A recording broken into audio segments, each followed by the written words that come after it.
Bueno, de buenas a primeras, el cambio es una... El cambio y la realidad son dos cosas que nosotros, digamos, convivimos constantemente y por eso me interesa problematizarla, porque parecieran que son cosas que nosotros no podemos trabajar, ¿verdad? Entonces, para que vean el alcance que tiene la filosofía, para que vean qué es lo que la filosofía puede hacer, me parece muy interesante que veamos el tema de la duda metódica cartesiana. ¿Ya? ¿Qué significa esto de la duda metódica cartesiana?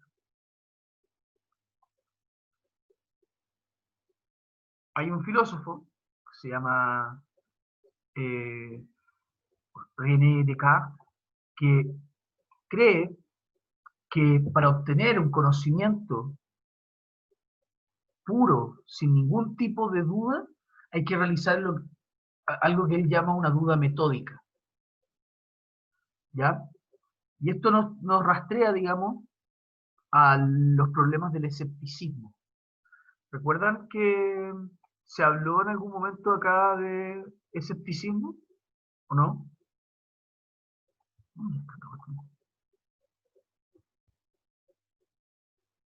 ¿Alguno que recuerde o no recuerda a nadie y tengo que volver a explicarlo?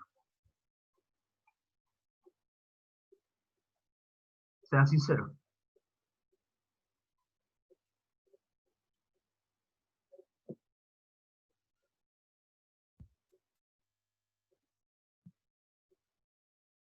¿No? No, profe. Muy poquito, profe. Ya, Casi nada. ya. Bueno, entonces, está bien. Ya, no puedo... Ah, acá, esto es. Ya, vamos a primero a ver esto del escepticismo. ¿Ya? Escepticismo viene de skepsis, significa búsqueda. Ya, skepsis del griego. Ya, entonces el escéptico es aquel que busca. ¿Pero qué es lo que busca el escéptico? El escéptico lo que busca es la verdad.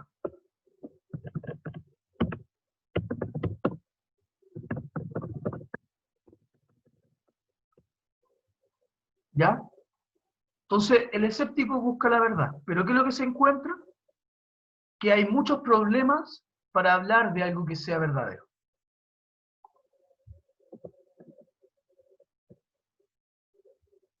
¿Qué significa eso? Significa que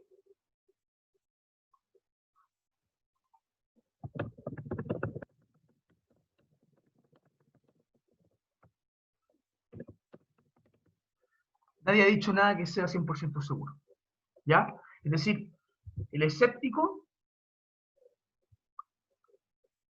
entiende que uno quiere buscar la verdad, uno quiere saber lo que es cierto, uno quiere saber algo con la más firme certeza posible.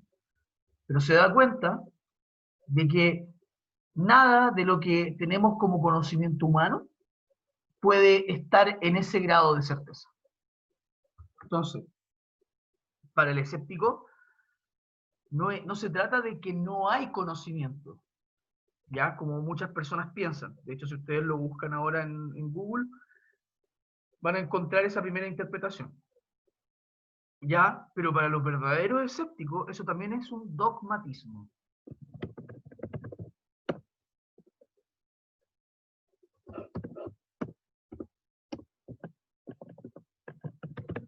¿Ya? El dogmatismo sería lo contrario del escepticismo. El dogmatismo cree que hay verdad, o que podemos trabajar la verdad. Son contrarios. ¿Ya? Entonces, el dogmatismo, sin ningún tipo de cuestionamiento, dice hay verdad, mientras que el escepticismo cuestiona cualquier tipo de verdad. Entonces, el escepticismo puede cuestionar este tipo de cosas, como por ejemplo, ¿es bueno ayudar al prójimo? ¿Cómo lo haría? Preguntándose. ¿Por qué podría creer que es bueno ayudar al prójimo? ¿Por qué sería bueno eso? ¿Por qué sería verdadero? Y esas preguntas de por qué se resumen a que alguien ya empiece a dar una respuesta. No, pero es que es bueno porque el otro se va a sentir bien. Y el escéptico te va a decir, perfecto, pero sentirse bien es lo que hace que algo sea bueno. Entonces te pondrían un contraejemplo. Si yo, por ejemplo, voy al bosque y me dejo comer por un oso, el oso se va a sentir bien. ¿Está bien entonces que me haya ido a dejar a comer por un oso? No. No. Pareciera que no, ¿cierto? Entonces, No. entonces lo que el escéptico diría sería, no hay proposición. ¿Sabes lo que es una proposición? Se supone cuando algo se propone, cuando una persona se propone hacer algo, ¿no? No hay un propósito. Ya, en el sentido lingüístico se dice proposición, se le dice proposición a una oración asertiva.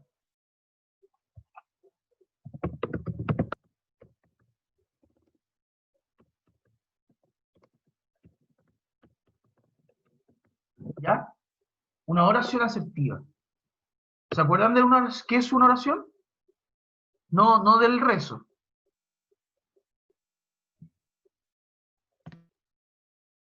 ¿No?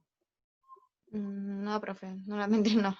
No, tampoco. Ya. Vamos entonces, que esas son cosas que tengo que saber que ustedes que ustedes no cachan porque las doy por supuestas en las guías y de repente les pongo, por ejemplo, ayer hice una clase y yo siempre me imaginé que ustedes sabían lo que es pseudo. Entonces, cuando yo le añado pseudo, el prefijo pseudo a algo, es porque es falso, o digamos defectivo, o engañoso. Y había unas personas que no sabían, y yo quedé loco porque de verdad para mí era como una cosa así como muy establecida. Entonces, es bueno esto. Ya, entonces, una oración es una estructura gramatical, pero sobre todo, digamos, es la estructura de algo, X, algo, alguien. Es decir, yo soy un humano. Eso es una oración. ¿Profe? Dígame. Pero ya incluyendo lo asertivo, estaría haciendo como algo más como ya positivo, por decirlo así, una oración ya más positiva. Claro, por ejemplo, una oración hipotética. Si yo me tomo toda el agua, voy a ir al baño pronto. Ah, ya la entendí. Ya, ahora sí la entendí. Esa sería una oración hipotética. Las oraciones asertivas, que son las proposiciones, tienen esta forma.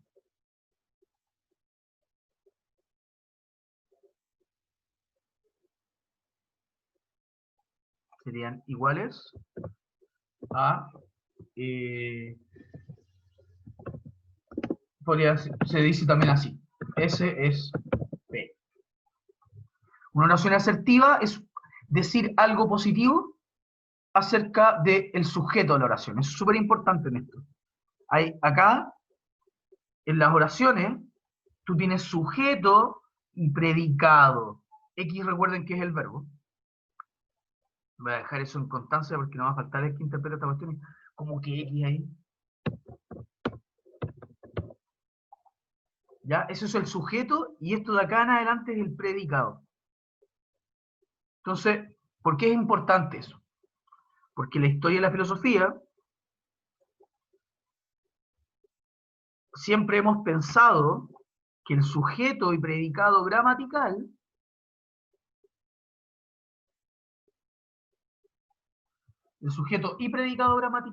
tienen algún tipo de importancia lógica. Es decir, nosotros encontramos sentido, digamos, a ciertas proposiciones filosóficas a partir de esto.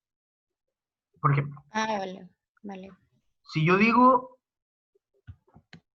S es P, yo estoy declarando algo acerca de un sujeto. Por lo tanto, si ese sujeto no existe, ¿existe P? No. Perfecto. A eso Ah, nos ya, vale. referimos entonces con la relación entre sujeto y predicado. Si yo, Ok, por ok. ejemplo, te digo, los humanos que viven en Marte son rojos. Tú me dices, pero profe, no hay humanos en Marte. Bueno, entonces tampoco son rojos. ¿Ya? ¿Ya? Entonces, nosotros en filosofía llamamos entonces proposición a las oraciones asertivas que tienen como sentido algún tipo de conocimiento. Y en general todas las oraciones asertivas tienen como objetivo el conocimiento. Entonces lo que dice acá el escéptico es que no hay proposición que sea indudable. Y esto, digamos, es bastante difícil. Porque tú, por ejemplo, podías hacer oraciones, o sea, proposiciones, ya que son de un grado, digamos, de evidencia bien fuerte. ¿A qué me refiero con esto? No es que sea una proposición científica del giro de la Tierra, sino cosas que están autocontenidas dentro de algo. Por ejemplo, decir, un humano es racional. O podéis decir, un animal, perdón, un humano es un animal. ¿Ya? Esas dos proposiciones, digamos, parecieran ser, digamos, evidentes. O sea, ¿por qué digo que son evidentes? Porque lo que se predica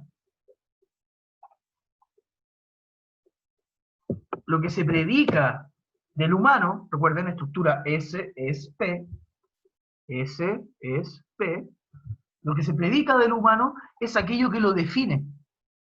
Entonces pareciera que en decir humano implico que es racional. Entonces esto se llamaría juicio analítico. Todo aquello que cuando yo digo que alguien es humano, implica que piensa, que tiene lenguaje, que vive en una comunidad política, etc. ¿Ya? Entonces, acá digamos, lo importante de esto es que esto es un gran desafío para el escéptico. Porque si me dice toda proposición es dudable, y por eso no sé si es que hay conocimiento o no acerca de la realidad, ¿cómo dudáis de esa proposición?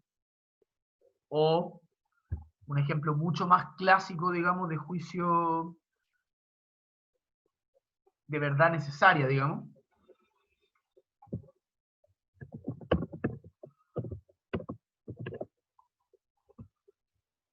¿Ya? 2 más 2 igual 4. Y ahora sí la entendí ahora. ¿Sí? Y en el Sí, ahora fondo, sí. claro, o sea, digamos, la definición de humano implica que es racional. La definición de humano implica que es animal. ¿Ya? Entonces son juicios analíticos. La cuestión, entonces, que el escéptico ya acá ya no va a dudar, el escéptico acá ya no va a dudar en el nivel de... Ah, qué bueno. El escéptico ya no va a dudar acá en el nivel de dudar de la proposición. Lo que va a dudar es de la significancia del lenguaje. Entonces, en el fondo ya no va a atacar, porque dice, tú le decís, claro, es bueno ayudar al prójimo, súper dudable. Pero decir, un humano es un animal, o 2 más 2 igual 4, bastante menos dudable. ¿Y qué implica eso? Que como es menos dudable, el escéptico ya no tiene una confrontación racional directa contra la proposición. Y en el fondo lo que hace es cuestionar al lenguaje mismo. Entonces dice, bueno, sí, pero es que el lenguaje no es un portador de verdades en sentido estricto. ¿Por qué, señor escéptico? Porque el lenguaje falsifica las cosas. ¿En qué sentido? En que cuando yo digo un humano, eso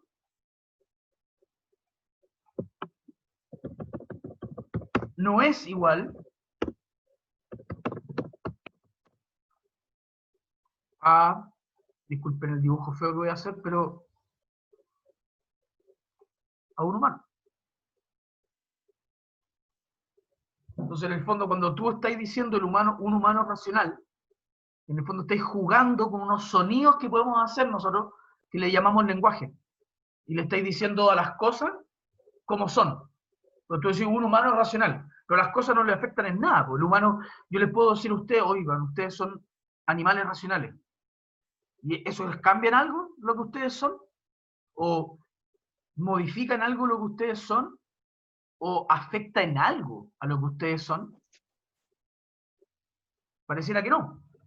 Digamos, cuando yo le hablo de una piedra, no les cae una piedra encima. No soy un mago.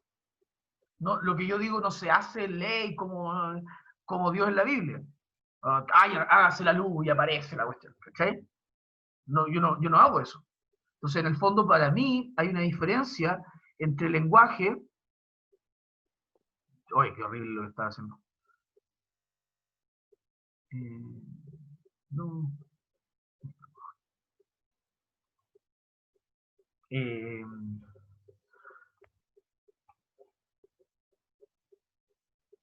Vaya, ¿está? Un humano no es. Entonces, un humano no es. Claro, un humano, la expresión un humano, donde los términos no son el humano real, y entonces el lenguaje falsifica la realidad, diría el escéptico. Entonces, un humano racional, o 2 más 2 es 4, dudo de eso, porque en el fondo dudo del vehículo por el cual se transportan esas ideas. Dudo de que eso sea posible. Entonces, el escéptico, digamos, dice, bueno, para poder hablar de verdad, necesitáis un criterio acerca de la verdad. Pero el problema es, ¿cómo sabéis que ese es el criterio verdadero? Entonces necesitaría hacer un criterio del criterio. Y el escéptico te diría, sí, pero el último criterio también necesita un criterio, porque en el fondo, ¿cómo sabéis que es verdadero? Y así hasta el infinito. Y en el fondo, nunca podríamos... ese sería como el primer... Todo esto que le estoy diciendo, como el lenguaje falsifica la realidad, el criterio hacia el infinito, son algo que Sexto Empírico, un escéptico, digamos, del siglo segundo antes de Cristo, segundo, tercero, un segundito.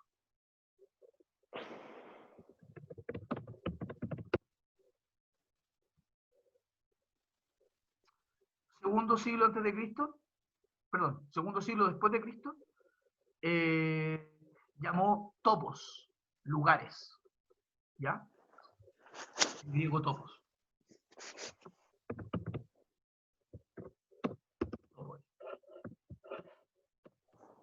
¿Ya? Es decir, lugares donde uno ataca a un dogmático, a una persona que cree que la verdad existe, o que cree que la verdad es alcanzable. Entonces, por una parte el lenguaje falsifica la realidad, qué horrible lo que escribí ahí, pero saben que mi intención era buena. Y que un criterio para encontrar la verdad, un criterio para encontrar aquello que es verdadero, implica un criterio que vea que el criterio es. Y eso, por lo tanto, al infinito. Hacia el infinito, y más allá.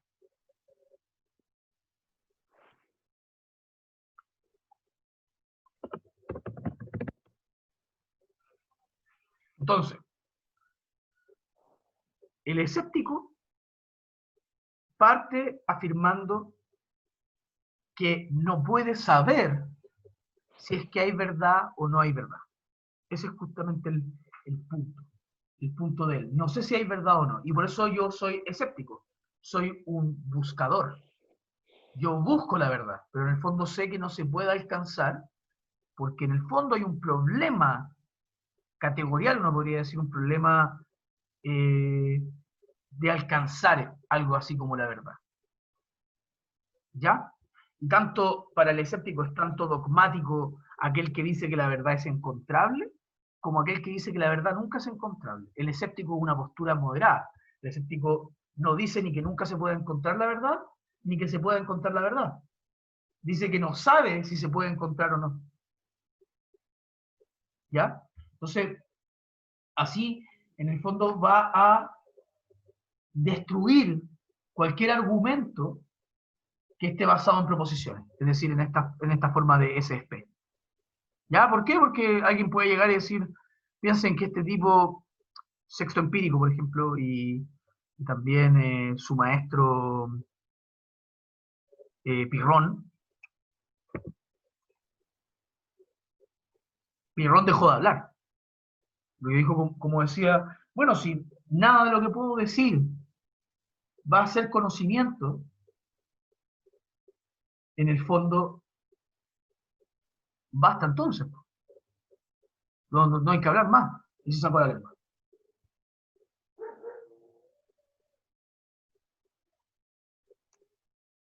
What the fuck.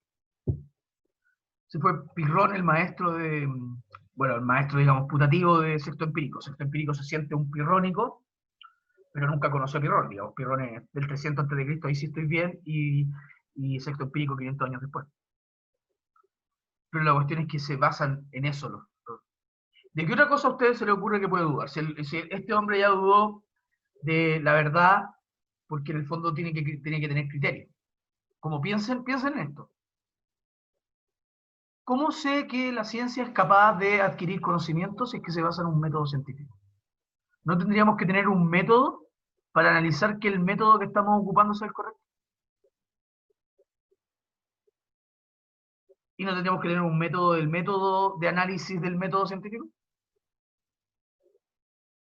¿Cómo sabemos entonces que el método científico está encontrando verdades o que encuentra elementos del mundo que de verdad nosotros podemos decir sí, ese enunciado es verdadero?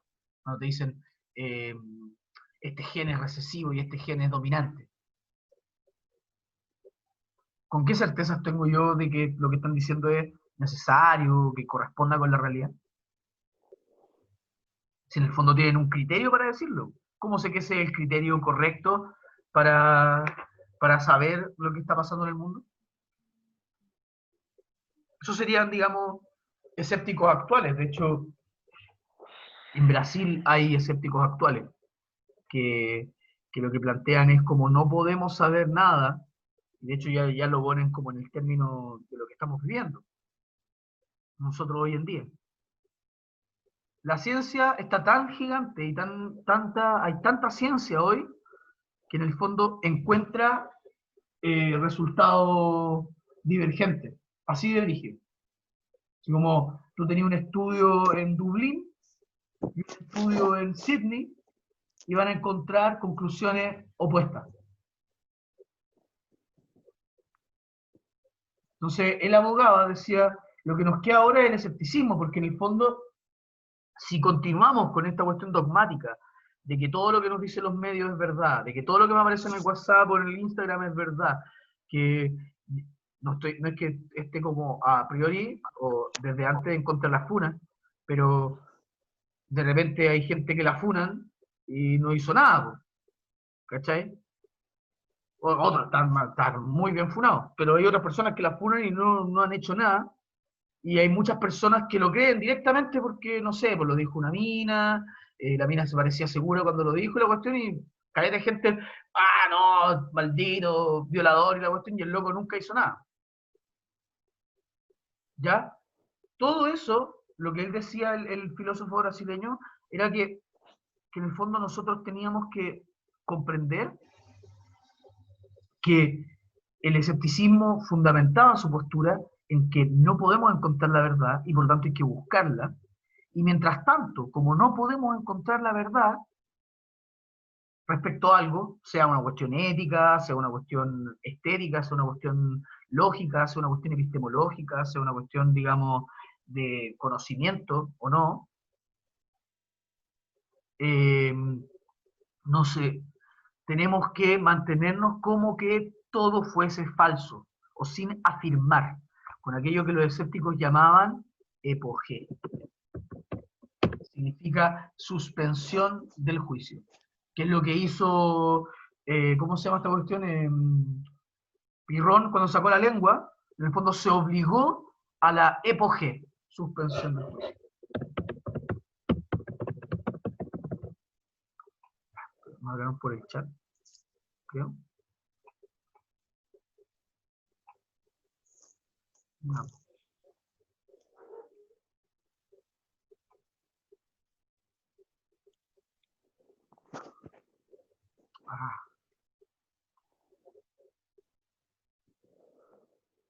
Ah. Vale, Álvaro. Que no se preocupe, no hay problema. Estamos grabándola igual, así que, habrá que subirla eventualmente. Ya. Entonces,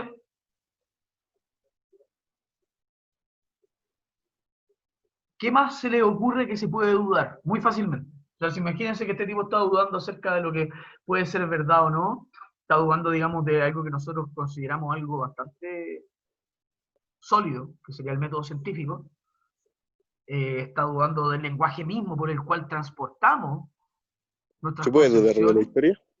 ¿Cómo? ¿Se puede dudar de la historia? Ya, buena. ¿Por qué uno dudaría de la historia, Javier?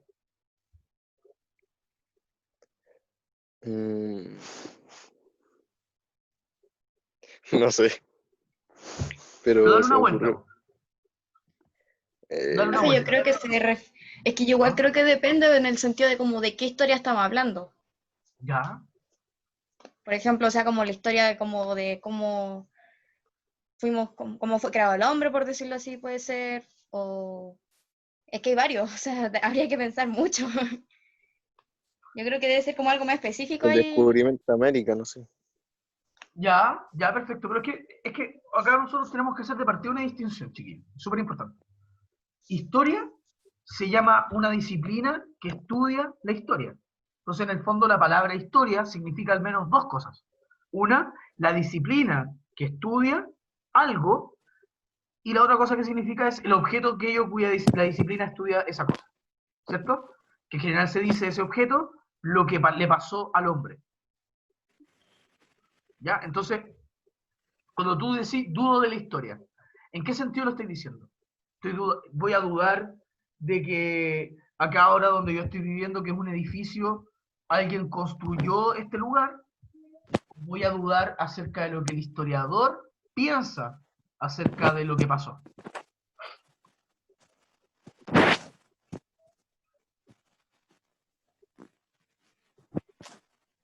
Cri, cri.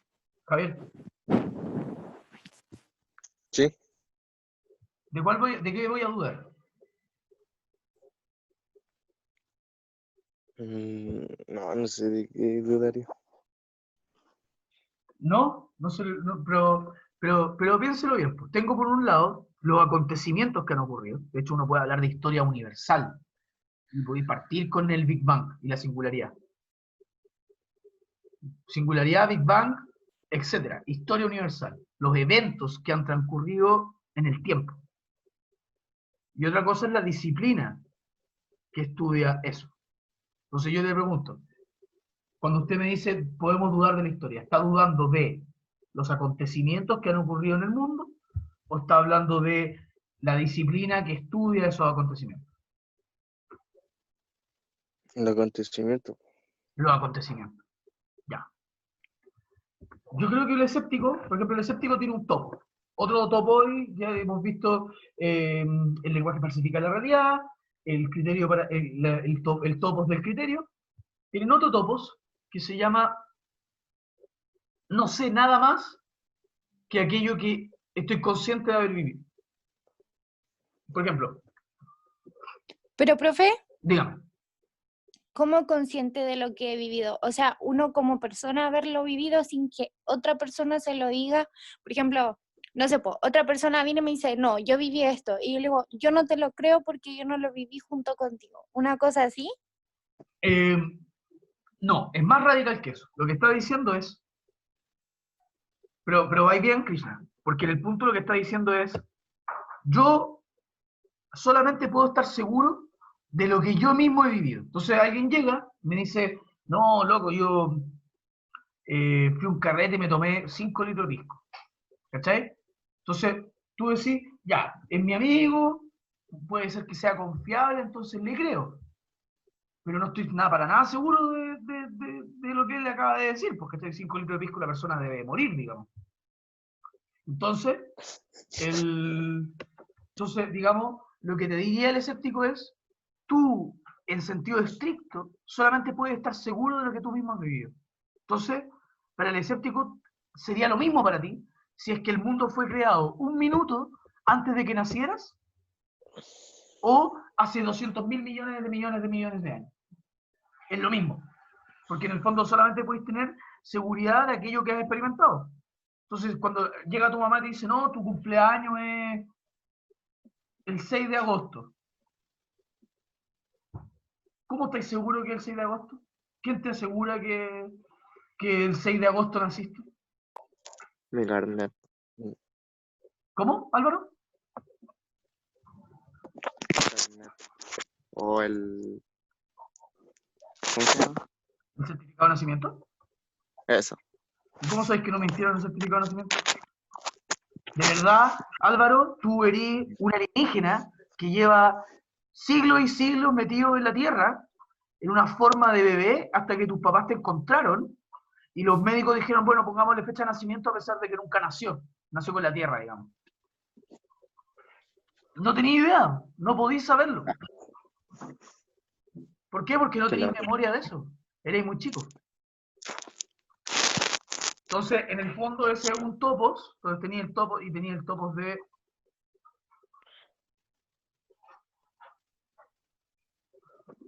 solo puedo saber con certeza aquello mismo que he vivido. Espérate que hay chat acá. Soy un alien.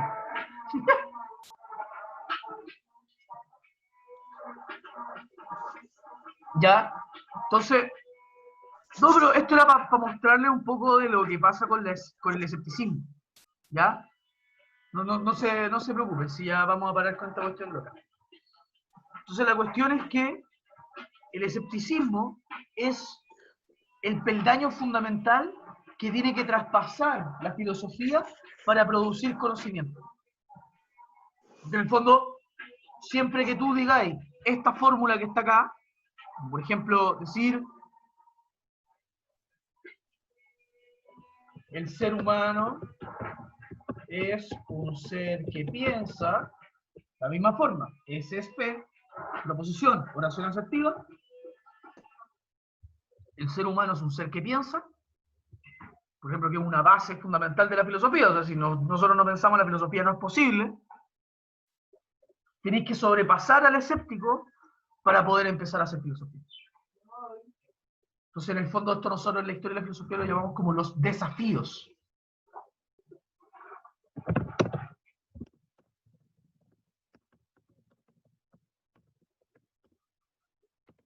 En el fondo, ¿a qué nos llaman? No nos llaman a detenernos en hacer filosofía, nos llaman a hacer mejor filosofía. Filosofía que tome en consideración las reflexiones que llevarían a que lo que se está diciendo no es verdadero. ¿Ya? Entonces, hoy día... Profe, Dígame. ¿me podría dar la definición de filosofía? La definición de filosofía. Sí. Ya. Ayer tuve una conversación acerca de esto, es complicado el tema. Filosofía no es algo definible sin ningún tipo de error. Porque en el fondo es también un problema filosófico saber bien la definición de filosofía. Porque yo te podría dar una definición, digamos, horrible, pero que igual funciona, digamos, que es...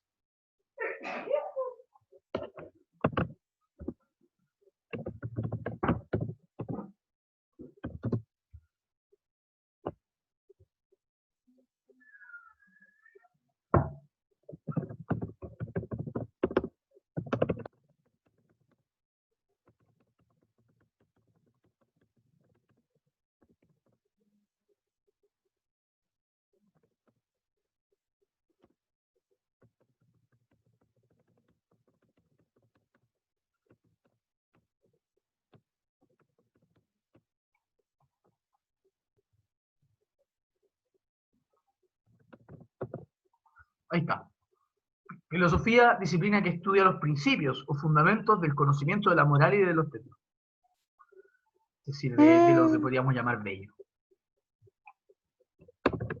Entonces, por ejemplo, si yo me pongo a revisar lo que estaba haciendo acá sexto empírico estaba estudiando los principios o fundamentos del conocimiento. Estaba diciendo, Ah, no hay conocimiento posible hasta que alguien pueda ser capaz de superar mis topos. Los topos, digamos, los lugares donde te ataca el escéptico. Entonces, llega alguien, un dogmático, y llega y le dice, pero es que secto, soy muy mala onda, dudáis todo el rato de todo, mejor ponte en la buena y vamos a discutir de ciencia.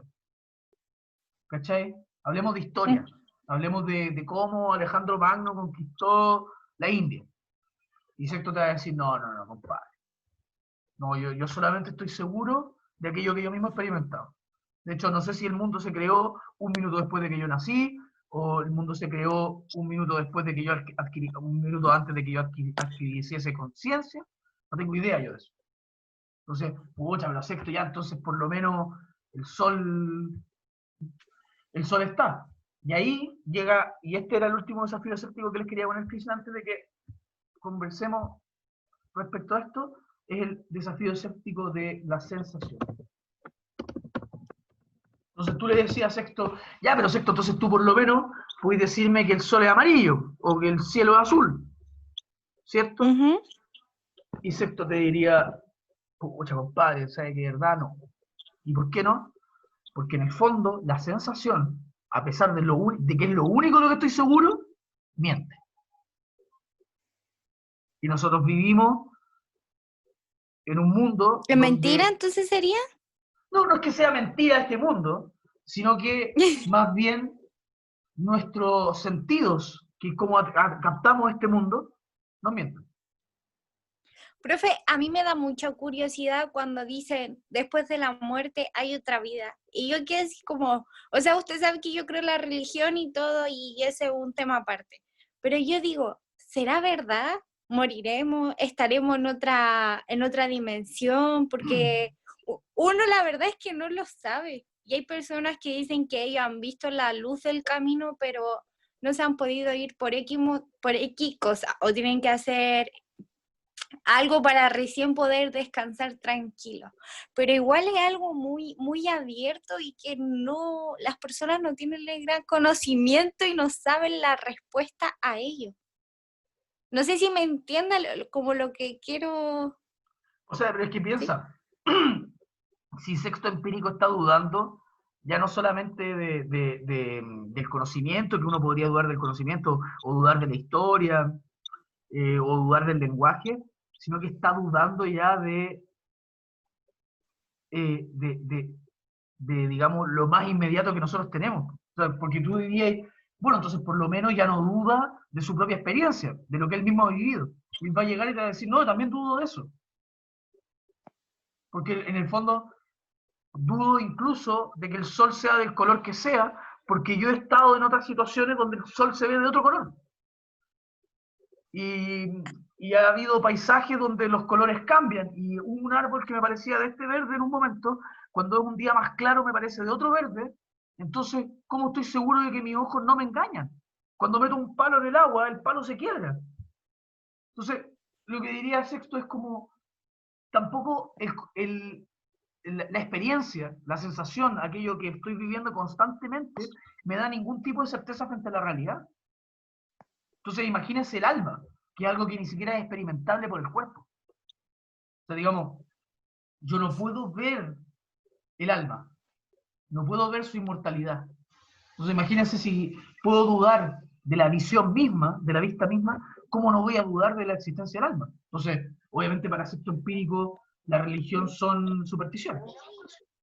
De hecho, es como todo un tema de los filósofos antiguos que son muy brígidos respecto a eso, y de hecho de repente llegan a ser como faltas de respeto a cómo tratan la religión. Las religiones son cosas de los pueblos ignorantes que creen en tonteras.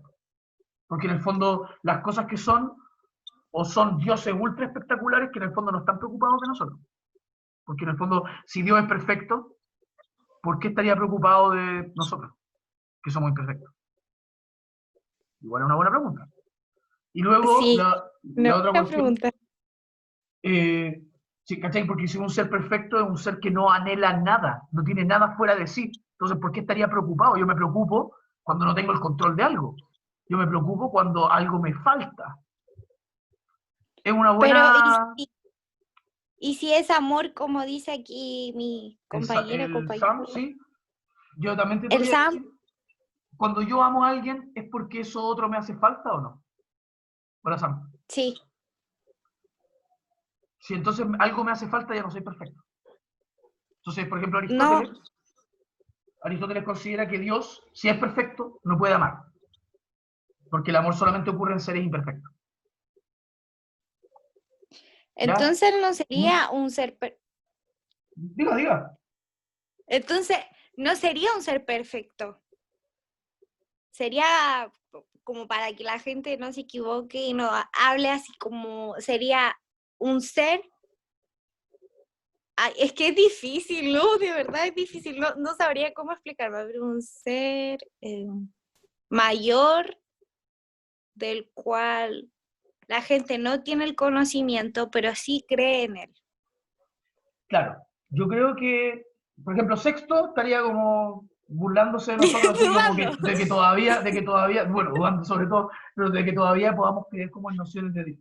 Yo creo que él lo tendría muy claro. Yo no lo tengo tan claro.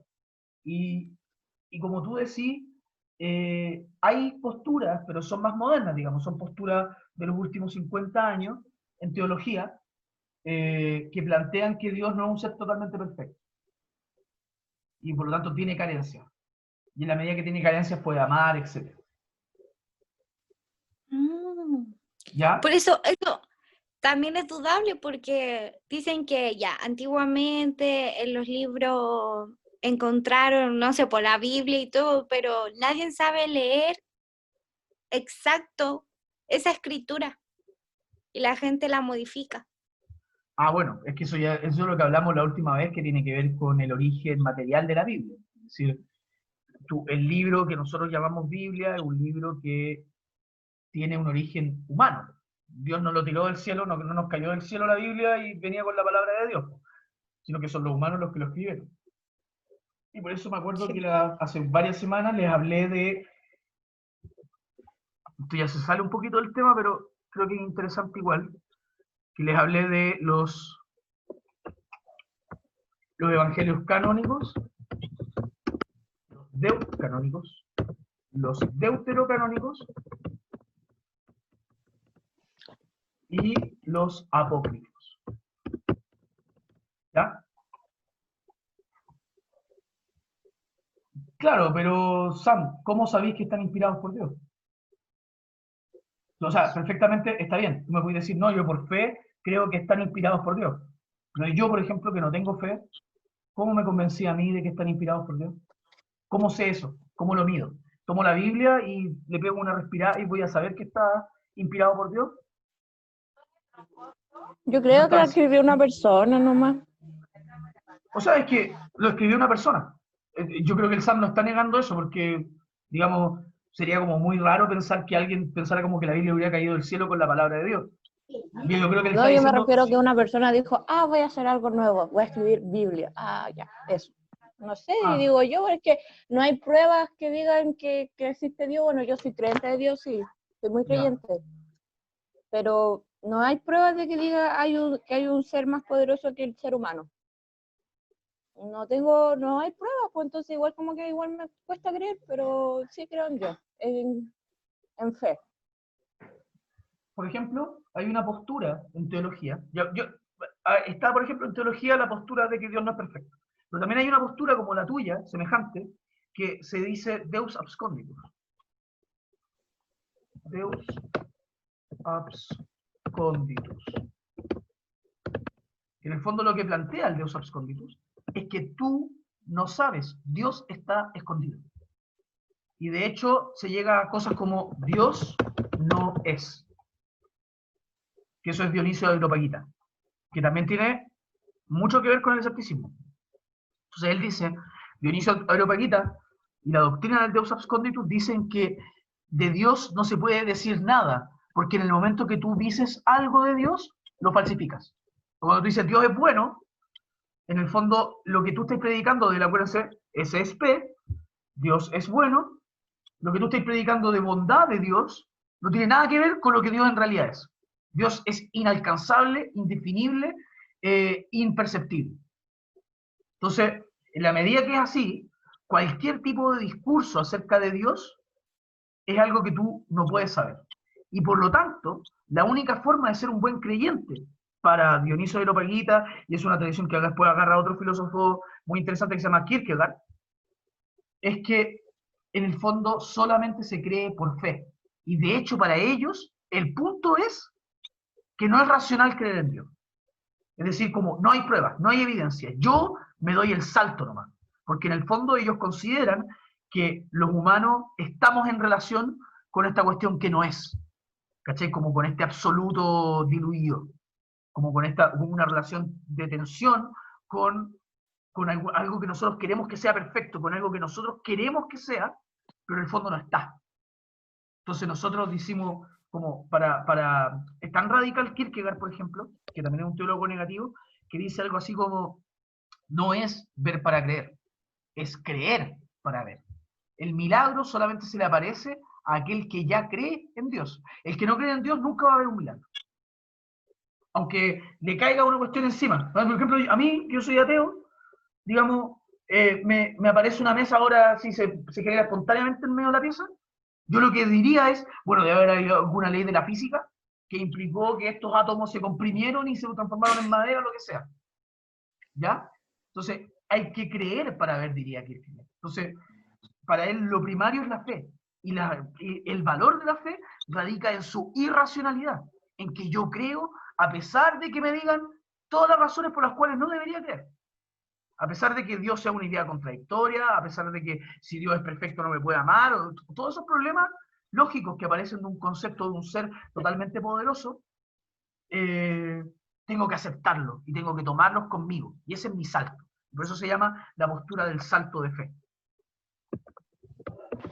Profe, porque hay algunas personas que dicen que lo único que tienen es fe y que si una persona llegara y dice Dios no es real y le muestra las pruebas, como que todo su mundo se acabaría porque lo único que ellos tienen ahora es la fe en Dios. No sé si has escuchado que hay personas que dicen, si a mí me muestran pruebas de que Él no existe, mi mundo se acaba.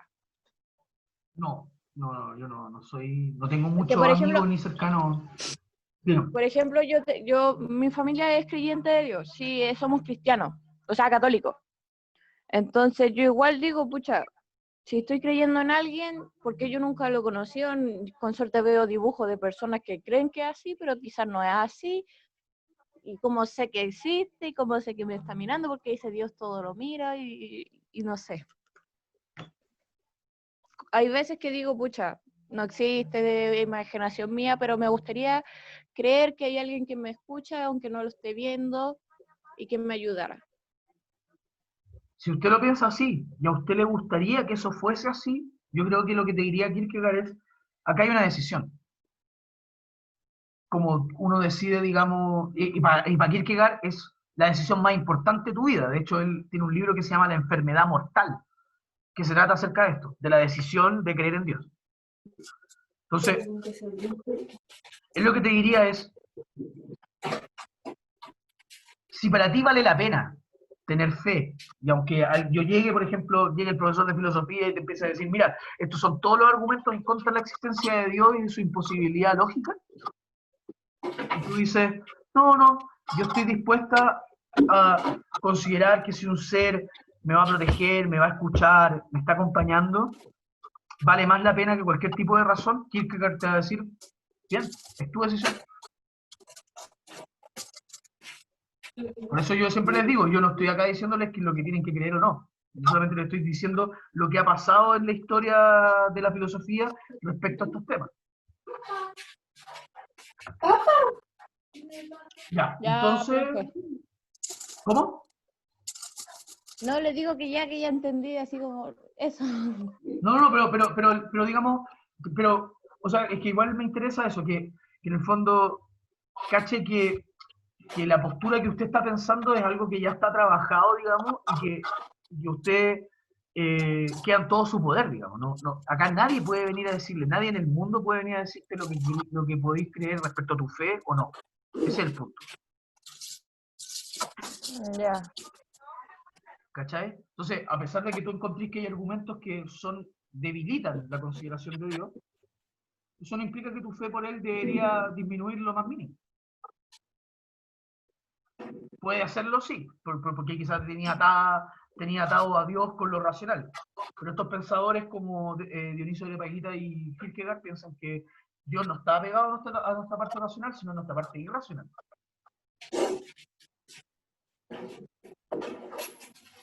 Ya, entonces, el escéptico, imagínense si duda de la historia, el lenguaje, la verdad, duda de los sentidos también. Duda de que lo que nuestros ojos nos muestran, de lo que nosotros oímos, de lo que nosotros tocamos, sea como realmente son las cosas. Y en realidad tiene un poco de razón, ¿o no? O sea, cuando nosotros vamos y vemos las teorías, las últimas teorías químicas y físicas, no tienen nada que ver con nuestro ojo, ¿o sí?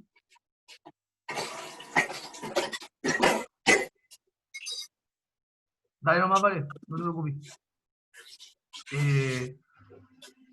Nuestros ojos, digamos, nos muestran los átomos y las relaciones de fuerza y toda la cuestión No. que ocurre en el mundo, no. Y eso es lo que está ocurriendo en el mundo, digamos, según nuestras mejores explicaciones científicas. Entonces, lo que diría acepto es, dudo de mi sentido, entonces, porque mis sentidos no me muestran cómo las cosas son. Entonces, ya. Ahora quiero dudas, comentarios, lo que sea, respecto a lo que hemos hablado. No, profe. Yo, oh, pucha. Dale nomás, perdón. Dale, dale. Es que, profe, mire, yo hace poco nomás me metí a la clase porque recién me vengo a enterar que teníamos clase de filosofía. Y por lo que estaba viendo, estaban hablando de Dios. Oiga, sí, es que perdón, no tengo el correo del curso. No se Ahora preocupe. sí lo pedí. Así que no entiendo mucho de lo que estaban hablando en realidad. Llegué a O la última sea- parte que estaban hablando de Dios. Ah, porque- ya entiendo. Yo Dime. saqué el tema de Dios por una pregunta al profe, pero no estábamos hablando de Dios en sí. Estamos hablando, es que no sé cuál es tu nombre, dice W. Catarina, Lagos, tercero.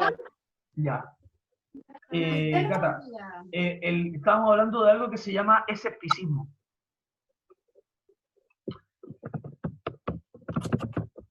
Digamos que el escepticismo es una doctrina. El escepticismo es una doctrina, una forma de pensar que se basa en la skepsis, que en griego significa búsqueda.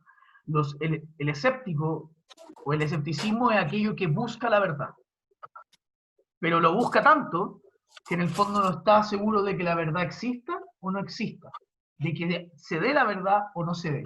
En el fondo dudan acerca del conocimiento, dudan si es que yo puedo saber algo acerca del mundo. Y por eso, lo que les estaba comentando ahora, tenemos algo que los escépticos llamaban topos, son lugares de ataque de los dogmáticos. Los dogmáticos son aquellos que creen que la verdad existe o que la verdad no existe. Esos son los dogmáticos. Entonces, cuando llega un dogmático y me dice, no, es que mira,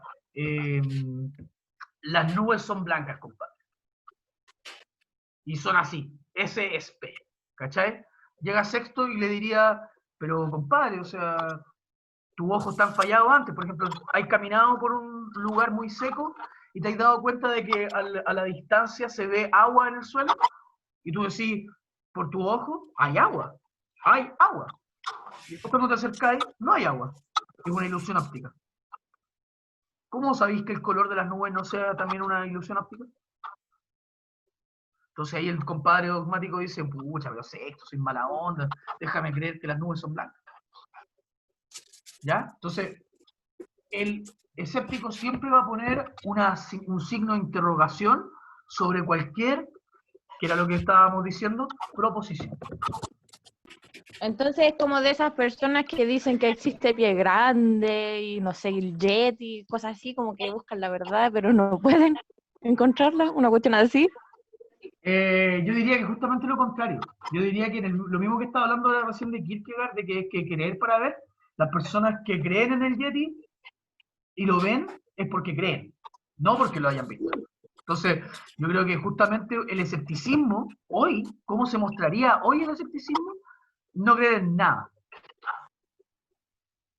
No creería en nada. No creería ni en Dios, ni en el alma, ni en el Jedi, ni en los extraterrestres, ni en lo que dicen los políticos, ni en lo que está pasando con el coronavirus, ni en los filósofos que están planteando cosas respecto a la situación mundial. No creería en nada. Y de hecho, cada vez que alguien te mandara un escéptico actual, digamos, cada vez que alguien te mandara una cadena de WhatsApp, eliminaría a la persona para que no te vuelva a mandar cosas. Porque Ah, ya, dudaría de profe. todo. Ya. Ahora sí me quedó claro. Claro, Muchas gracias. es una postura súper radical, pero al mismo tiempo súper conservadora. Porque lo que él está diciendo, no está diciendo que no haya conocimiento. Lo que está diciendo es que, al menos hasta ahora, nadie me ha podido probar que el conocimiento se da.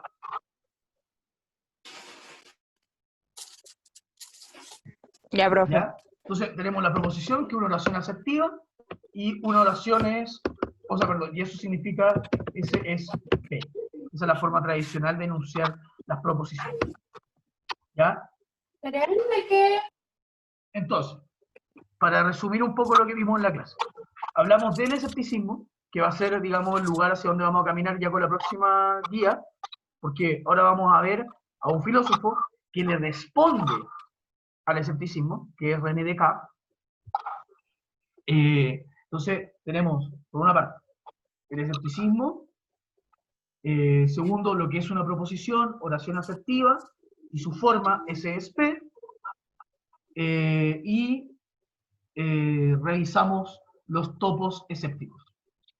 Revisamos el topos del lenguaje, el topos de la verdad, el topos de la sensación, y el topos de la vida personal o de la historia universal. Ya, eso es lo que vimos hoy día. ¿Alguna duda? ¿Algo que agregar? Voy a dejar de grabar.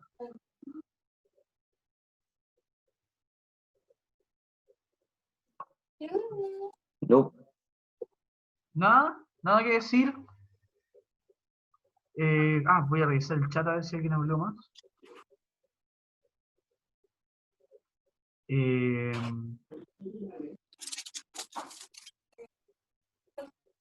Alan, yo te digo cómo podéis saber que estoy acá para hacerlo dudar, si es que te hice dudar en algo. ¿Grupo de qué?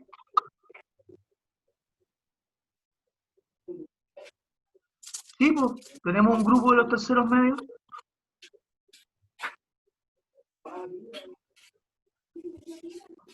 Qué bueno, pues, Alan. Está objetivo cumplido entonces. Bueno, soy un fiel discípulo del sexto empírico.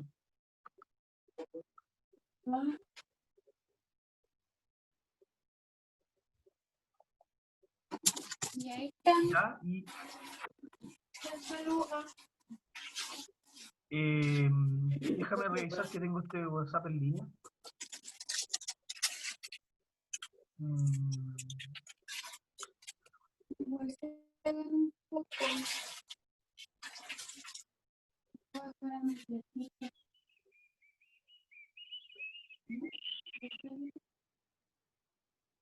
Ya, no sé, que alguien lo invite, yo no soy ni administrador de esta cuestión.